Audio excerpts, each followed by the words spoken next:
Da una parte il sostegno ai cittadini, dall'altra la richiesta di razionalizzazione attraverso una raccolta di firme. È polemica sul pagamento dei ticket al pronto soccorso tra il sindaco di Verona, Flavio Tosi, tra l'altro ex responsabile alla sanità veneta, e l'attuale assessore regionale alla sanità, Luca Coletto. Il primo sostiene che le regole sono state cambiate in corsa, imponendo ad una grande fetta di popolazione di pagare le prestazioni figurando come codice bianco, ovvero non soggetto ad urgenza. Il secondo che il provvedimento, una delibera, risponde alle indicazioni di una legge del 2007 reiterata nel 2011. Secondo Tosi il rischio è che chi ha condizioni economiche disagiate non vada neanche più al pronto soccorso per la paura di dover poi pagare, oppure che ci siano, come accade già adesso, dei pronti soccorsi che in qualche modo, per cercare di sottostare alla tagliola della regione ma salvaguardare il paziente, mettono i codici bianchi a chi è in esenzione, in modo tale che il numero di codici bianchi si alza, però si fa su pazienti esenti che non pagano,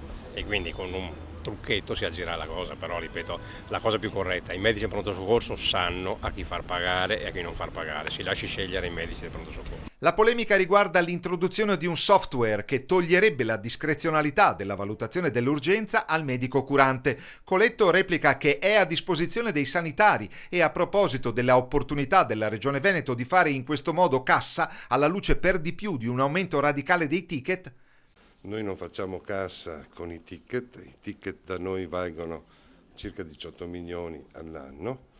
Altre regioni hanno addizionali IRPEF che noi non abbiamo e valgono dai 200 milioni ai 500 milioni.